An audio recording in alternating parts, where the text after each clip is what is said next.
ದೇವರು ಪ್ರೀತಿಸುವ ಪ್ರೀತಿಯ ಬಿಗ್ ಜೆ ಟಿವಿ ಪ್ರಿಯ ವೀಕ್ಷಕರಿಗೆ ನಮ್ಮ ಕರ್ತನಾದ ಯೇಸು ಕ್ರಿಸ್ತನ ಹೆಸರಿನಲ್ಲಿ ನಿಮ್ಮನ್ನು ವಂದಿಸಿ ಸ್ವಾಗತ ಬಯಸುತ್ತಿದ್ದೇವೆ. ಬನ್ನಿರಿ, ಇಂದು ದೇವರ ವಾಕ್ಯವನ್ನು ಯೆಶಾಯನ ಗ್ರಂಥ ದ ಬುಕ್ ಆಫ್ ಐಸಾಯ 16ನೇ ಅಧ್ಯಾಯ ಚಾಪ್ಟರ್ 16. 16ನೇ ಅಧ್ಯಾಯದಲ್ಲಿ ದೇವರು ಮುಂದುವರಿಸ್ತಾ ಇದ್ದಾನೆ ಮೋವಾಬ್ಯರ ಕುರಿತಾಗಿ. ಯಾಕಂದರೆ 15ನೇ ಅಧ್ಯಾಯದಲ್ಲಿ ಮೋವಾಬಿನ ವಿಷಯವಾದ ದೈವೋಕ್ತಿ ಪ್ರಾರಂಭವಾಗಿ ಹಾಗೆ ಅದು ಮುಂದುವರಿತಾ ಇದೆ.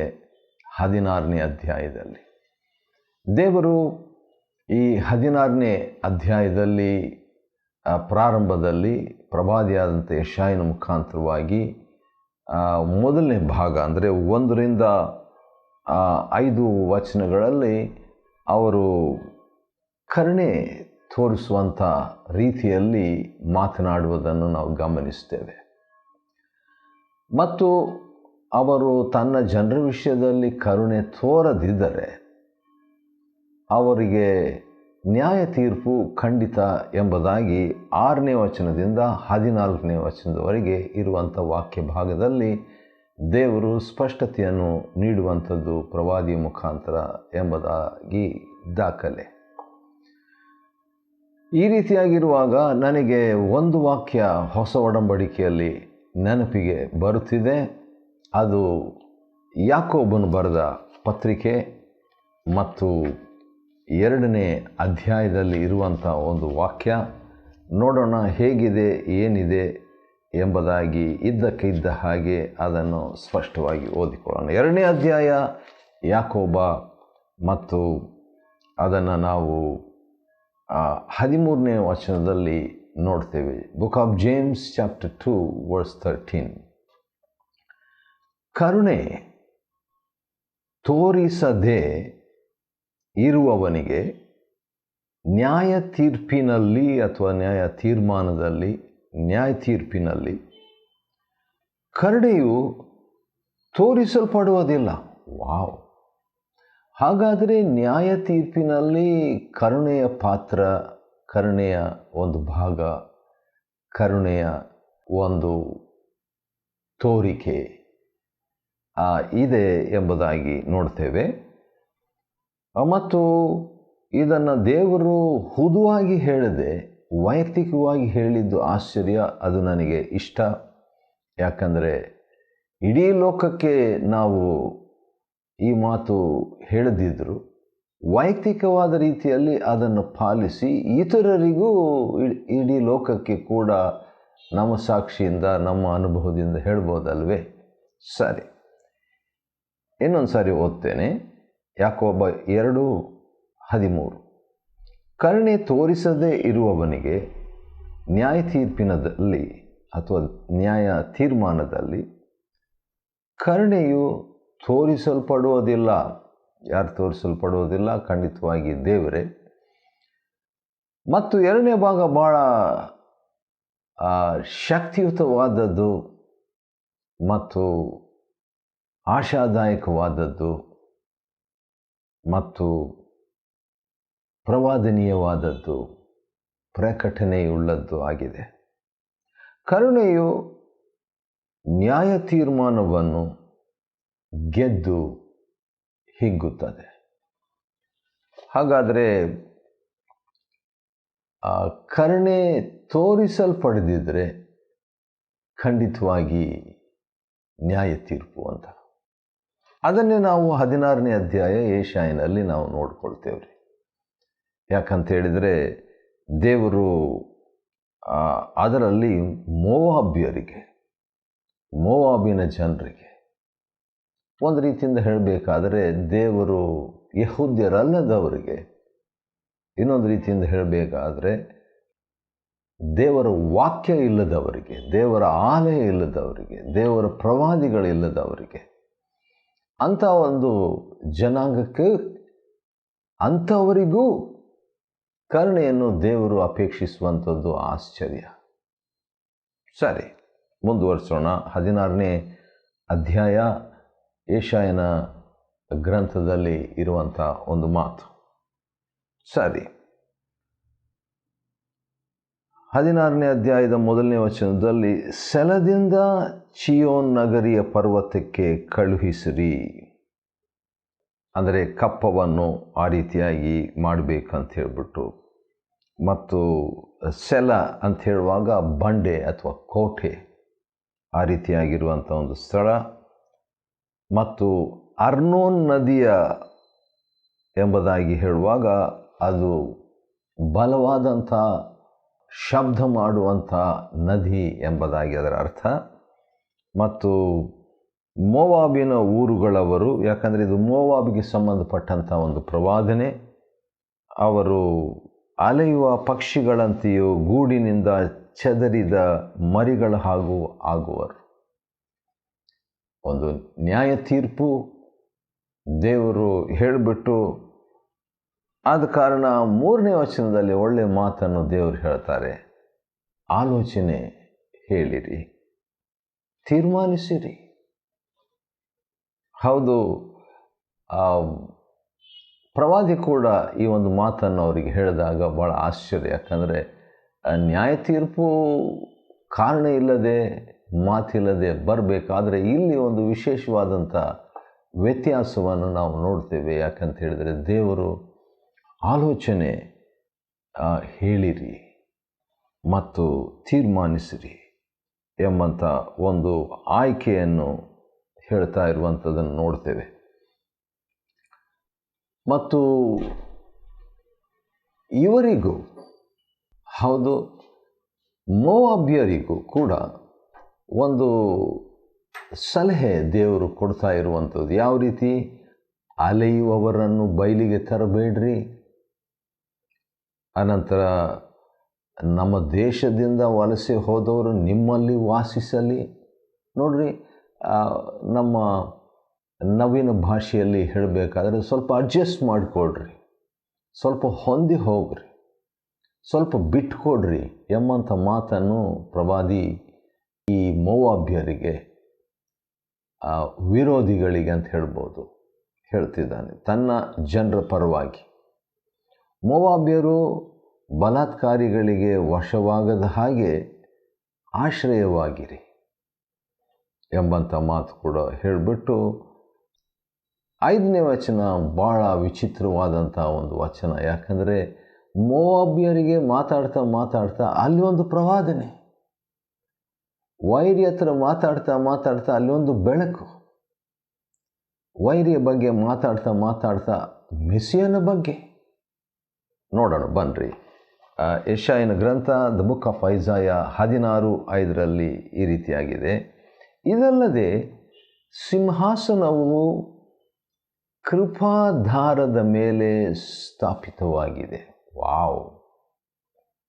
ಸಿಂಹಾಸನವು ಕೃಪೆಯ ಮೇಲೆ, ಅಥವಾ ಇಲ್ಲಿ ಕರುಣೆ ಎಂಬುದಾಗಿ ಭಾಷಾಂತರ ಮಾಡ್ಬೋದು. ಯಾಕಂದರೆ ಕೃಪೆ ಅದು ಕೂಡ ಹೇಳ್ಬೋದು ಮೂಲ, ಆದರೆ ಕರುಣೆಯ ಬಗ್ಗೆನೇ ಅದು ಹೆಚ್ಚಾಗಿ ಅನ್ವಯ ಆಗ್ತದೆ. ಯಾಕಂತೇಳಿದ್ರೆ ಮೂಲ ಭಾಷೆಯಲ್ಲಿ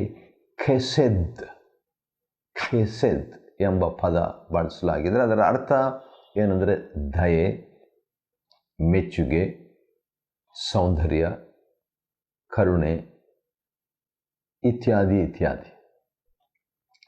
ಆದರೆ ಮೂಲ ಅರ್ಥ ಈ ಒಂದು ಕೃಪೆ ಅಥವಾ ಕರುಣೆಗೆ ನಾವು ನೋಡೋದಾದರೆ ಖಾನಾನ್ ಎಂಬ ಪದದಿಂದ ಬರುವಂಥದ್ದಾಗಿದೆ. ಕಾನಾನ್ ದೇಶಕ್ಕೆ ನಿಮ್ಮನ್ನು ಕರ್ಕೊಂಡು ಹೋಗ್ತೀನಿ ಅಂದರೆ ಕರುಣಾ ದೇಶಕ್ಕೆ, ಕೃಪಾ ದೇಶಕ್ಕೆ ನಿಮ್ಮನ್ನು ಕರ್ಕೊಂಡು ಹೋಗ್ತಿದ್ದೀನಿ ಅಂತ. ಖಾನಾನ್ ಅಂತೇಳಿದರೆ ಬಗ್ಗು, ಬಾಗು, ಸ್ಟೂಪ್, ಬೆಂಡ್. ಖಾನಾನ್ ಅಂತೇಳಿದರೆ ಕೊಡು. ಹೌದು, ನಮ್ಮ ಕರ್ತನಾದ ಯೇಸು ಕ್ರಿಸ್ತನ ವಿಷಯವಾಗಿ ಆತನ ಕೃಪೆ ಬಗ್ಗೆ ಹೇಳಿದ ತಕ್ಷಣ ಅಲ್ಲಿ ಆ ವಾಕ್ಯ ನಾವು ನೋಡ್ಕೊಳ್ಳೋದು ಒಳ್ಳೆಯದಂತ ಅನ್ನಿಸ್ತದೆ. 2ನೇ ಕೊರಿಂಥ ಮತ್ತು 8ನೇ ಅಧ್ಯಾಯದಲ್ಲಿ ಈ ರೀತಿಯಾಗಿ ಒಂದು ಮಾತನ್ನು ನಾವು ನೋಡಿಕೊಳ್ತಿದ್ದೇವೆ. ಅದೇನೆಂದರೆ, ನಮ್ಮ ಕರ್ತನಾದ ಯೇಸು ಕ್ರಿಸ್ತನ ಒಂದು ಕೃಪೆಯ ವಿಷಯದಲ್ಲಿ ಪೌಲನು 8ನೇ ಅಧ್ಯಾಯ 1ನೇ ವಚನ 2ನೇ ಕೊರಿಂಥ, ಮೆಕೆದೋನ್ಯದ ಸಭೆಗಳಲ್ಲಿ ದೇವರ ಕೃಪೆಯು ತೋರಿದ ಬಗೆಯನ್ನು ನಿಮಗೆ ತಿಳಿಸ್ತೇವೆ. ಅಂದರೆ ದೇವರ ಕೃಪೆ ಮೆಕೆದೋನ್ಯ ಸಭೆಯಲ್ಲಿ ಹೇಗೆ ಕಾಣಿಸ್ತು, ಅಥವಾ ದೇವರ ಖಾನಾನ್, ದೇವರ ಕೆಸದ್, ಕರುಣೆ, ಕೃಪೆ ಹೇಗೆ ಕಾಣಿಸ್ಕೊಂಡ್ಬಿಡ್ತು ಆ ಜನರ ನಡುವೆ ಎಂಬುದಾಗಿ ನಿಮಗೆ ಹೇಳ್ತೀನಿ ಎಂಬುದಾಗಿ ಹೇಳಿಬಿಟ್ಟು 9ನೇ ವಚನದಲ್ಲಿ ಪೌಲನು ವಿಷಯ ಸ್ವಲ್ಪ ಅಲ್ಲಿ ಮೆಕೆದೋನ್ಯ ಸಭೆ ಅಂತ LKGಯಲ್ಲಿ ಪ್ರಾರಂಭ ಮಾಡಿ ಒಂದು ಅಸ್ಥಿವಾರ ಹಾಕಿಬಿಟ್ಟು 9ನೇ ವಚನಕ್ಕೆ ಬಂದಾಗ ಆತನು PhDಗೆ ಕರ್ಕೊಂಡು ಹೋಗ್ತಿದ್ದಾನೆ, ಇನ್ನೊಂದು ಉನ್ನತ ಒಂದು ಅನುಭವಕ್ಕೆ. ಆ ಕೃಪೆಯ ವಿಷಯನೇ, ಆದರೆ ಬೇರೆ ವಿಷಯ ಅಲ್ಲ. 9ನೇ ವಚನ, ನಮ್ಮ ಕರ್ತನಾದ ಯೇಸು ಕ್ರಿಸ್ತನ ಕೃಪೆಯು ನಿಮಗೆ ಗೊತ್ತಾಗಿದೆಯಲ್ಲ. ಆತನು ಐಶ್ವರ್ಯವಂತನಾಗಿದ್ದು ತಾನು ಬಡತನದಲ್ಲಿ ಸೇರುವುದರಿಂದ ನೀವು ಐಶ್ವರ್ಯವಂತರಾಗಬೇಕೆಂದು ನಿಮಗೋಸ್ಕರ ಬಡವನಾದನು. ಅಂದರೆ ತನ್ನನ್ನೇ ಕೊಟ್ಟನು. ಅದೇ ಅರ್ಥ ಇಲ್ಲಿ ಯೆಶಾಯ 16:5 ಸಿಂಹಾಸನವು ಕೃಪಾಧಾರದ ಮೇಲೆ ಸ್ಥಾಪಿತವಾಗಿದೆ. ಯಾರ ಸಿಂಹಾಸನವು? ದೇವರ ಸಿಂಹಾಸನ. ಯಾವುದರ ಮೇಲೆ? ಕೃಪೆಯ ಮೇಲೆ.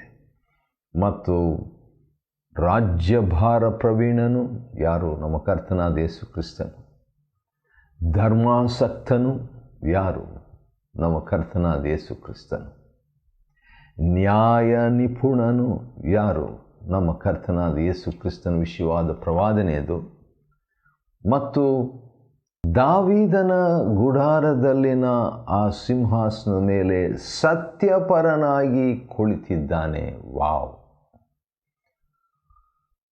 ಮೋವಾಬ್ಯರಿಗೆ, ವೈರಿಗಳಿಗೆ ದೇವರು ಇಂಥ ಒಂದು ಸಂದೇಶವನ್ನು ಕೊಡ್ತಾ ಇರುವಾಗ, ತನ್ನ ಜನರಿಗೆ, ನಮಗೆ ಇನ್ನೂ ಎಷ್ಟು ಹೆಚ್ಚಾಗಿ ಕೊಡುವನಲ್ಲವೇ? ಆತನ ನಾಮಕ್ಕೆ ಸ್ತೋತ್ರವಾಗಲಿ. ಆದರೆ ವಿಷಾದಕರವಾದಂಥ ಒಂದು ಸಂಗತಿ ಏನು? ಇಷ್ಟೆಲ್ಲ ಅವರಿಗೆ ದೇವರು ಮಾತಾಡಿದರು, ಪ್ರವಾದಿ ಮೋವಾಬ್ಯರ ಜೊತೆಯಲ್ಲಿ ಮಾತಾಡಿದ್ದಾಗ್ಯೂ ಮೋವಾಬ್ಯರ ಪ್ರತಿಕ್ರಿಯೆ ಏನಾಗಿತ್ತು? 6ನೇ ವಚನದಿಂದ ನಾವು ನೋಡುವಾಗ, 16ನೇ ಅಧ್ಯಾಯ ಯೆಶಾಯ 6ರಿಂದ ನೋಡುವಾಗ, ಮೋವಾಬ್ಯರಿಗೆ ಬಹು ಸೊಕ್ಕೇರಿದೆ. ಬಹು ಸೊಕ್ಕು. 2ನೇದು ಹೆಮ್ಮೆ. 3ನೇದು ಅಹಂಕಾರ, ದಂಭ. 4ನೇದು ಗರ್ವೋದ್ರೇಕ. 5ನೇದು ಕೊಚ್ಚಿಕೊಳ್ಳುವಿಕೆ. ಯೆಶಾಯ 16:6 5 ವಿಷಯಗಳು ಮೋವಾಬಿನ ಬಗ್ಗೆ ಹೇಳಿದೆ. ಎಲ್ಲದಕ್ಕೂ ಒಂದೇ ಅರ್ಥ. ಹೌದು, ಬಹುಸೊಕ್ಕು, ಹೆಮ್ಮೆ, ಅಹಂಕಾರ, ಗರ್ವೋದ್ರೇಕ, ಕೊಚ್ಚಿಕೊಳ್ಳುತ್ತಾ. ಈ ರೀತಿಯಾಗಿರುವಾಗ ಅವರ ಪ್ರತಿಕ್ರಿಯೆ ಹೀಗಿರುವುದರಿಂದ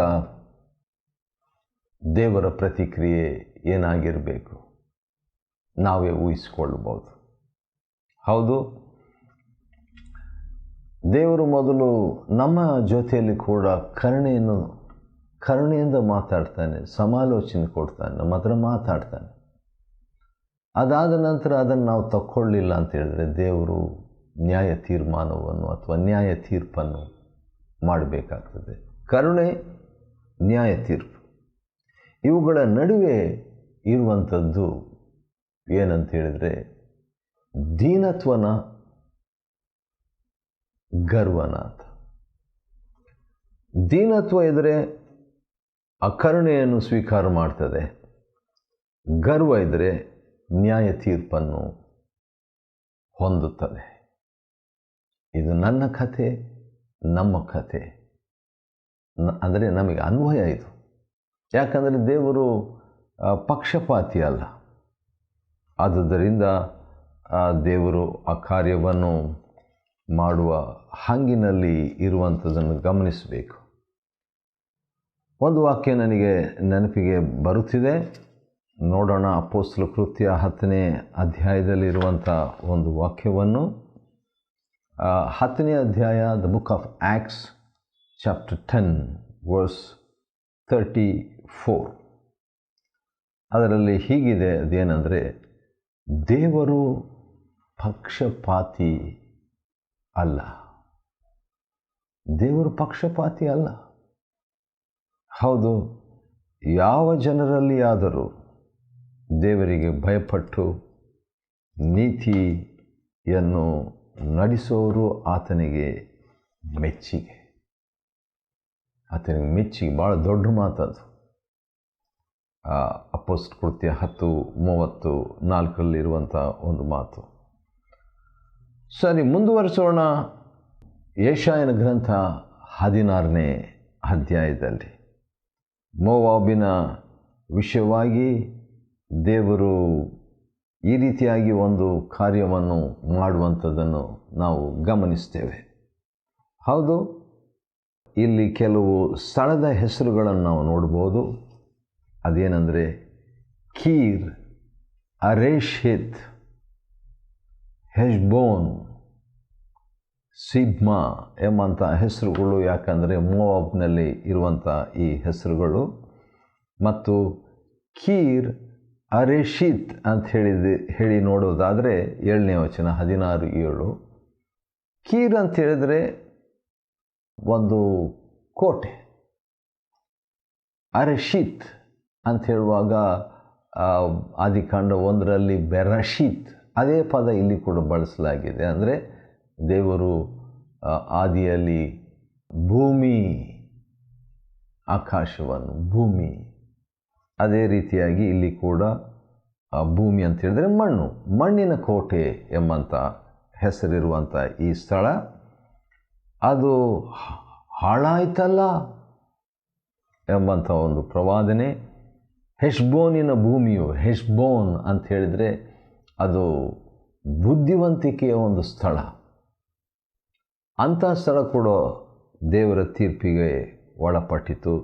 ಸಿಬ್ಮಾ ಅಂತ ಹೇಳ್ಬಿಟ್ಟು 8ನೇ ವಚನದಲ್ಲಿ, ಸಿಬ್ಮಾ ಅಂತ ಹೇಳಿದ್ರೆ ಅದು ಸುಗಂಧ ದ್ರವ್ಯ ಅಥವಾ ಮಸಾಲೆ ಅಂತ ಕೂಡ ಹೇಳ್ಬೋದು. ಅಂಥ ಸ್ಥಳ ಹಾಳಾಯಿತು. ಮತ್ತು ಹೆಜ್ಜೇರ್ ಅಂತ ಹೇಳ್ಬಿಟ್ಟು 8ನೇ ವಚನದಲ್ಲಿ, ಹೆಜ್ಜೇರ್ ಅಂತ ಹೇಳಿದ್ರೆ ಸಹಾಯಕ, ಸಹಾಯ ಎಂಬ ಸ್ಥಳದಲ್ಲಿ ಕೂಡ ದೇವರ ಸಹಾಯ ಇಲ್ಲದೆ ಹೋಯಿತು. ಕಾರಣ ಗರ್ವ. ಆದ ಕಾರಣ ದೇವರು ಏನಾದರೂ ಒಂದು ತೀರ್ಮಾನ ಮಾಡೋದಕ್ಕೆ ಮುಂಚಿತವಾಗಿ ದೇವರು ಮಾತಾಡ್ತಾನೆ. ಅದನ್ನೇ ನಾವು ಈ ಎಲ್ಲ